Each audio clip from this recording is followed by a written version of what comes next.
امتی کا جوش اور بلبلہ جو ہے وہ دیدنی ہونا چاہیے۔ جب بھی یہ تاجدار ختم نبوت کا نعرہ لگے تو ہر حضور کے غلام کو سینہ تان لینا چاہیے اور ہاتھ اٹھا دینے چاہیے، تاکہ جو ختم نبوت کے منکر ہیں ان کو پیغام جائے کہ حضور کے غلام زندہ ہیں۔ دوبارہ نعرہ لگائیں گے، تاجدار ختم نبوت زندہ باد، زندہ باد، تاجدار ختم نبوت زندہ باد، زندہ باد، تاجدار ختم نبوت زندہ باد، زندہ باد۔ ایسا پیغام جانا چاہیے تاکہ جو ہے وہ حضور علیہ السلام کی ختم نبوت کے تاج کو پڑھ جانے والے وہ گھبرائیں، پریشان ہوں حضور کے غلاموں سے کہ اگر ہم نے حضور علیہ السلام کی ختم نبوت کے حوالے سے کوئی کمزور بات کی تو یہ حضور کے غلام یہ ہمیں چھوڑیں گے نہیں۔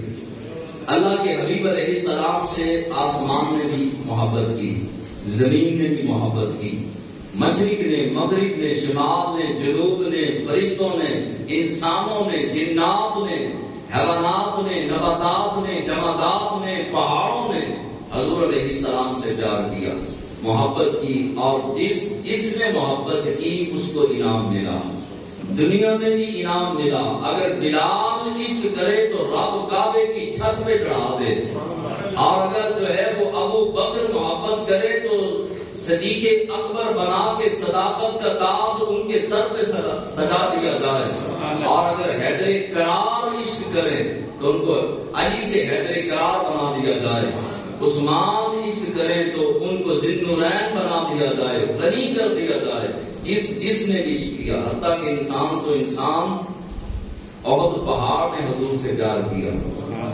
نبی کریم علیہ السلام احد پہاڑ پہ تشریف لے کر جا رہے، اس نے جھومنا شروع کر دیا کہ میرے مقدر، میرے بارے ہی نیارے ہو گئے، میرے نصیب کے حضور کے قدمین طیبین شریفین میرے اوپر پڑے۔ اس نے جھومنا شروع کر دیا، حضور مسکرائے، مسکرا کے اسے روکا، فرمایا کہ جھومنا بند کر دے، تو مجھ سے محبت کرتا ہے، میں تجھ سے محبت کرتا ہوں۔ اور صحابہ کو فرمایا، صحابہ یہ احد پہاڑ اس کو قرب قیامت میں، قیامت کے قریب اٹھا کے جنت میں رکھ دیا جائے۔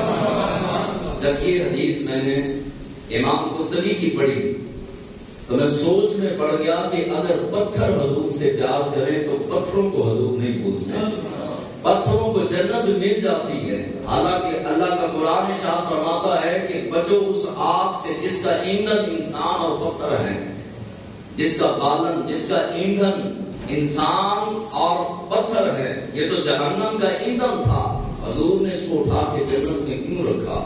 وجہ کیا تھی؟ وجہ یہ تھی کہ پہاڑ بھی حضور سے محبت کرتا تھا، اور محبت مصطفیٰ ایک عظیم، ایسی عظیم چیز ہے کہ پتھر بھی ہو تو جنت مل جاتی ہے۔ کیا مانا، کیا اشارہ ہے کہ اگر پتھر حضور سے پیار کرے تو جنت پا سکتا ہے۔ حضور کا کلمہ پڑھنے والا، حضور کا غلام حضور سے محبت کرے گا تو کیوں کرنا جنت ملے گا۔ ایک اونٹنی نبی کریم علیہ السلام کی، نام کیا تھا اونٹنی کا؟ کون بتائے گا؟ ہاں جی، حضور کی 3 اونٹنیاں تھی، اس میں سے ایک کا نام قصوہ تھا۔ وہ اونٹنی نبی کریم علیہ السلام کے ظاہری وصال کے 14 دن بعد 14 دن تک زندہ رہی، نہ کھایا نہ پیا، نہ پانی پیا، پانی بھی چھوڑ دیا، کھانا بھی چھوڑ دیا، اور مدینے کے چوک میں، مدینے کے دروازے پر بیٹھ کر حضور کا انتظار کرتی، سارا دن ان راہوں کو دیکھتی رہتی جن راہوں سے حضور علیہ السلام جلوہ فراز ہوا کرتے۔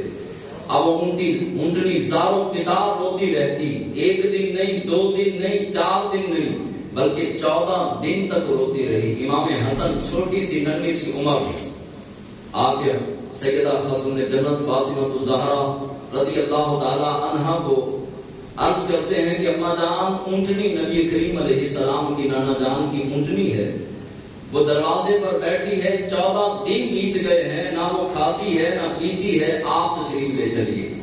آپ نے پردہ کیا، سیدہ خاتون جنت نے پردہ کیا، پردہ کر کے اس اونٹنی کے پاس تشریف لے کر گئیں، اور جیسے بکری کے بچے کا سر اپنی گود میں لیا جاتا ہے، اس اونٹنی کا سر اپنی گود میں لیا اور اسے پیار کیا، اور اس کو سمجھانا شروع کیا، اور جیسے ہی سیدہ نے اس اونٹنی کا سر اپنی گود میں لیا، امام حسن کہنے لگے اماں جان اونٹنی انتقال کر گئے، اونٹنی اس دنیا سے چلی گئی۔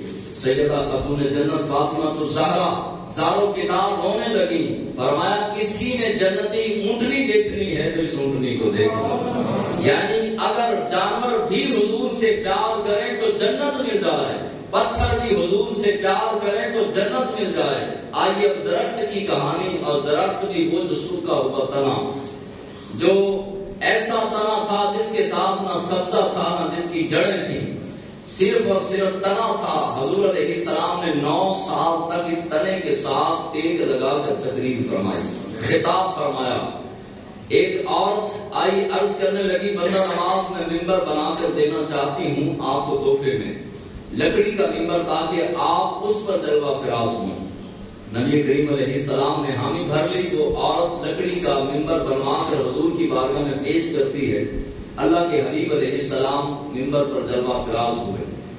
اب اس تنے کے ساتھ جو ہے وہ ٹیک نہیں لگائی، اچانک صحابہ کہتے ہیں کہ پوری مسجد نبوی کے اندر چیخوں کی آواز بلند ہونے لگی، جس طرح ایک چھوٹا سا بچہ، ننھا سا بچہ بلک بلک کے روتا ہے، ہمیں رونے کی آواز آنے لگی۔ بلال حبشی کہتے ہیں کہ اس طرح کی آواز تھی جس طرح اونٹنی بچہ جنے تو جو آواز دیتی ہے اس انداز کے ساتھ ہمیں آوازیں آنے لگی۔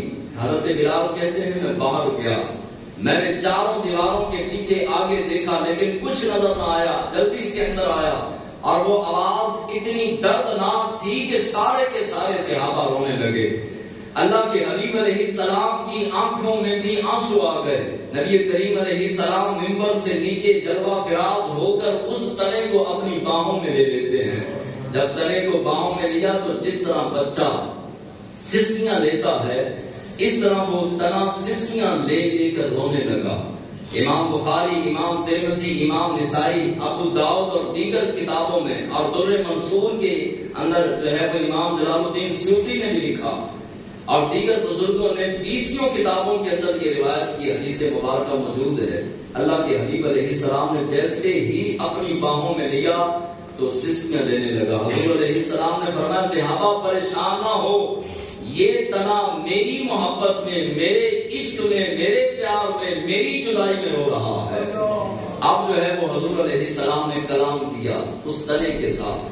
جو کہتے ہیں حضور نعوذ باللہ ہمارے جیسے ہیں، ان کی تو اپنا بیٹا بھی بات نہیں سنتا، تو میرے آقا مولا صلی اللہ علیہ وسلم تو وہ ہیں جو تنوں کی زبان کی سمجھتے ہیں اور ان سے کلام کرتے ہیں۔ سوکھا ہوا لکڑی کا تنا، اللہ کے حبیب علیہ السلام نے پوچھا کہ بتا تجھے دوبارہ ہرا بھرا کر کے جنت میں بھیج دیا جائے یا دنیا میں پھل لگا دیے جائیں؟